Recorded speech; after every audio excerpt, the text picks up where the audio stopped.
What's up, guys? We got one here from P's World. 6 girls falsely accuse male student and ruin him. If you like what you've seen today, hit that like button, share, subscribe, all that fun stuff. But let's get into it. This is huge news. There's a Christian church out there selling land plots in heaven. The church is selling these plots starting out at $100. And you can pay in installments. And there's already been millions of dollars collected by the church. The church is named the Church of End Times, and its leader claimed that in 2017 he had a meeting with God, and God authorized the sale of plots near God's palace, even offering mortgages on this land, and it guarantees you a spot in heaven regardless of the size plot that you buy. Could this possibly be one of the biggest real estate deals on the planet? I want your thoughts in the comments below. Follow me for more stocks, tech, and investing. This is the problem I have with organized religion. Not with the Bible, God, Jesus, heaven, hell, all of that, but organized religion. You know, you got churches like the Church of End of Times out here selling real estate in heaven because apparently prime celestial property is the latest thing. And if you're a fool to throw money into this stuff here, then you deserve exactly what you get. But, you know, let's forget the beachfront homes in Malibu. You want a cloudside condo with a view of God's backyard. Only $100 for the plot, and they'll even give you a mortgage. A mortgage in heaven. I mean, seriously, what happened to tithing? It's like you're going to get foreclosed by the angels if you miss a payment and sent straight to hell. But let's break this down. We've got millions of dollars already sucked out of these people's pockets because, of course, they're scared they won't get a front row seat next to St. Peter. And this is nothing new. Since the dawn of time, religions and snake oil salesmen have been making bank off of fear. You know, fear of what happens after you die, fear of not being good enough. It's almost like a divine pyramid scheme. And guess what? Governments turn a blind eye to this crap because churches get tax exempt status. Now, if you try to sell land on earth without a license, the IRS will be breathing down your neck faster than you can say a holy mortgage. I know I'm gonna get hate for this. Don't get me wrong. I know. Before you say every name in the book, I know I'm still fat. I know blah, blah, blah, X amount, whatever. But trust me when I mean this in good intentions, and I'm not saying it as in like I'm better. Ever since I've become, like, the gym has become a part of my life, it's genuinely not forced anymore. It's become a habit. It's become a need. Like, I need to go to the gym to feel better, be a good mom, to be a good worker. Like, I think it just balances out my life so much, and it makes me feel proud and accomplished. If it's the one thing that makes me feel proud and accomplished all day, I'm gonna do it. So get that out there first. But I think it's honestly affected me with finding a partner ultimately. I'm not saying that I expect my partner to be a gym rat in the gym every single day either way. I mean, although I would like that. What I'm saying is, the biggest ick and the biggest red flag to me is a man that can't understand why I go to the gym. Truthfully, like, not even just a man. I feel like when it comes to friends and friendships too, it's like somebody that questions why I need to go to the gym is an immediate red flag to me. Like, what do you mean? That's like asking you why the fuck you spend every weekend in the bar. Go try to fucking understand why somebody's so lazy then, because I just don't get it. Like, I don't get it. It's not that I'm expecting a partner to be, you know, the hottest man in the world. Clearly, look at me. But I think there's so much more than physical benefits to working out that somebody that cannot understand it or accept it is an immediate red flag and ick to me. Like, absolutely not.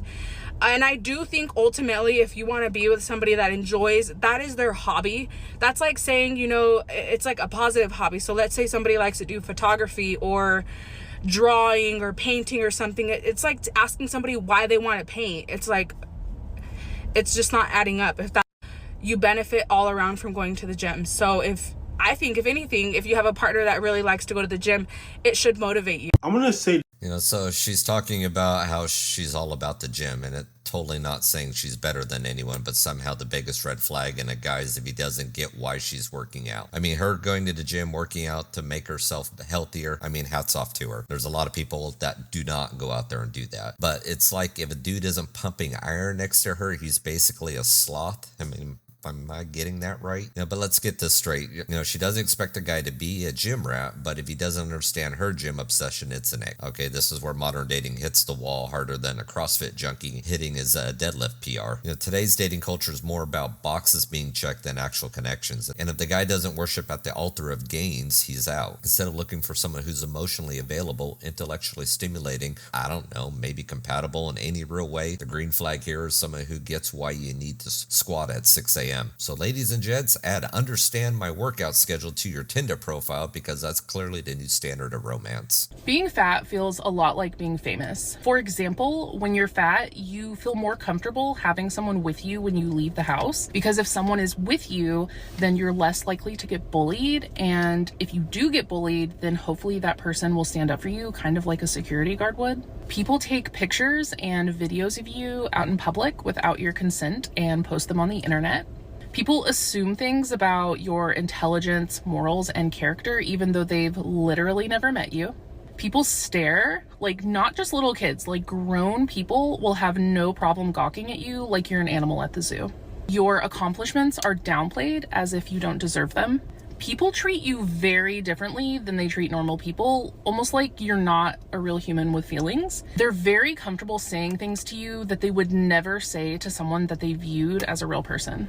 You have to sort of live in this bubble outside of reality. Like, you can't really participate in the same life as a normal person. You can really only cosplay it.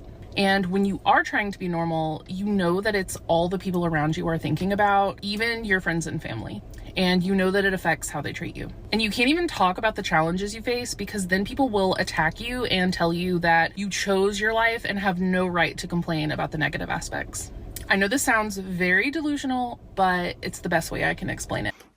So this woman compares being fat to being famous. People stare, take photos without consent, assume things about you based on your size. And she's not wrong, because society has this nasty habit of dehumanizing anyone who doesn't fit the ideal body type. Now, here's the kicker. Everyone is judged in some way. Whether you're too fat, too thin, too successful, too broke, people love to put you in a box. Is it fair? No. But that's the world we live in, where appearance trumps the substance. The sad part is it's a two-way street. People who complain about fat shaming will often judge others who are ripped, as if being fit is some moral failing. Instead of focusing on actual issues like, say, health, society would rather use body types to justify their own biases. I think of that case out in BC with a number of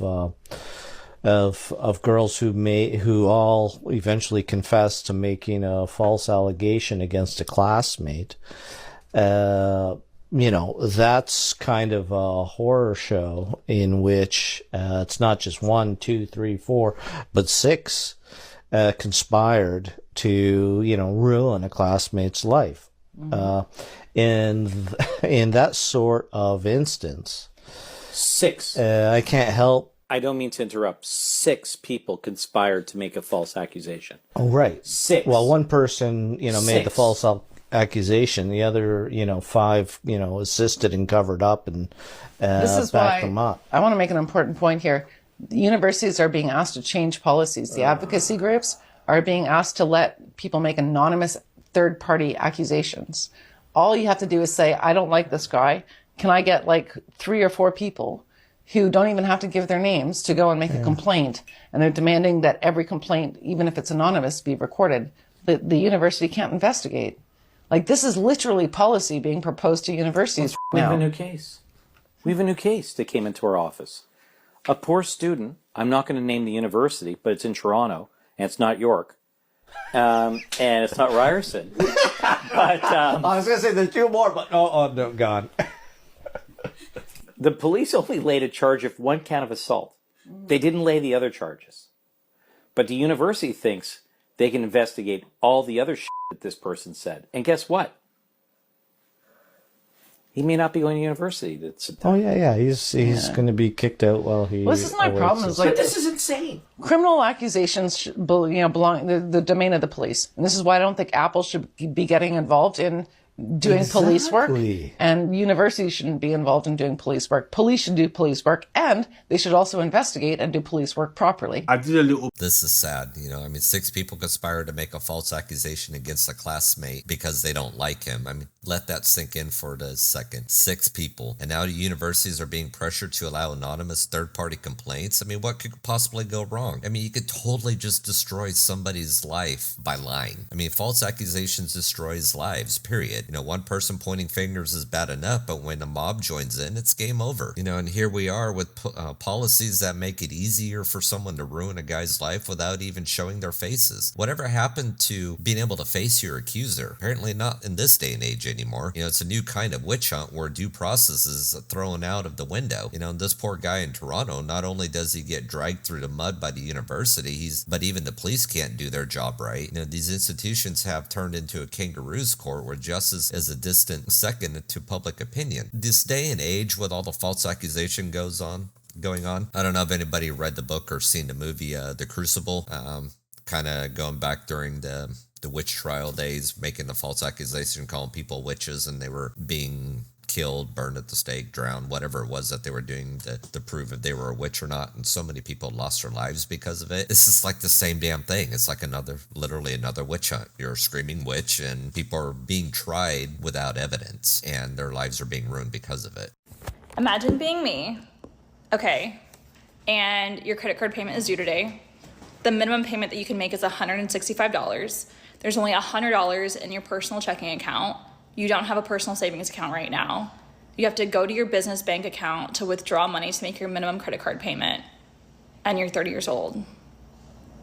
And still believing that you're going to be the person who creates generational wealth for you and your family. So we got the struggle of hitting your 30s and realizing your credit card bill is due and you've got $100 to your name and you have to raid your business account just to make the minimum payment, all while dreaming about building a generational wealth. Welcome to American Dream 2.0, except it's more like the American debt nightmare. We're sold this idea that by 30 we should have it all figured out, house, career, savings. But for most people, it's a daily grind just to stay afloat, living paycheck to paycheck, week to week. The system's rigged for you to be chasing money your whole life while those at the top keep stacking their gold bars. Can I ask why men don't want to plan dates anymore? So I matched this guy on Hinge on a Saturday night and we had a quick chat before then we went to bed. Sunday morning he texts me and he's like, do you have any plans today? And I say, no, I'm pretty free. So he asked me if I want to get a coffee this afternoon. And he suggested this park near the area in where we live. I'm like, yeah, sure, I'm going to go to the gym and how about we meet after like 3 p.m? He suggests meeting at 5 p.m. So I'm like, sure, that's fine. Gives me more time to get ready. So I give him my number and I'm like, text me nearer the time where you want to meet. Comes 4 p.m, he texts me, where do you want to meet? So I suggested this particular street where all the cafes are. And then he goes, oh, but all the cafes are going to close early because it's Sunday. And I go, well, we could go to a bar. It doesn't have to be a cafe. And then he goes, how about we meet in town? I don't mind. And I'm like, sure, I don't mind. We can meet in town. And then he's like, where do you want to go? I'm like, we can go to a bar. And then it was just this whole back and forth of, I don't mind, I'm easy, it's okay. Like, dude, just pick something. I honestly don't mind where we go. I would just have you pick a place and stick to that decision. He wants to do something. Yeah.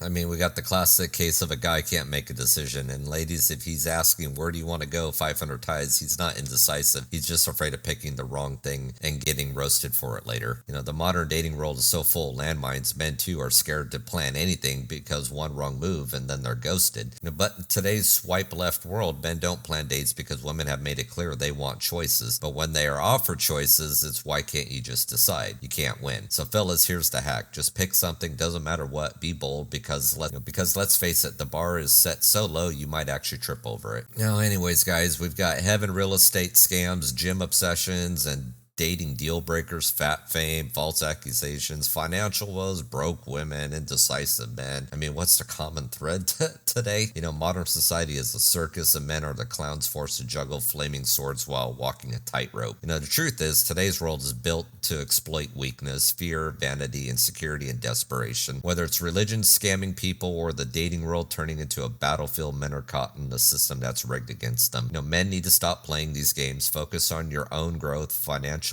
mentally, and physically, and don't waste time on people or systems that will drain you. Learn to spot the traps, whether it's a woman who's more concerned with her gym schedule than your personality or a scam artist selling you a plot of land in heaven. Be self-sufficient, stay sharp, and never, ever let the system make you its puppet. Anyways, guys, the end of the video here. If you like what you've seen, hit that like button, share, subscribe, drop a comment down below what you think, and I'll catch you on the next one. Peace.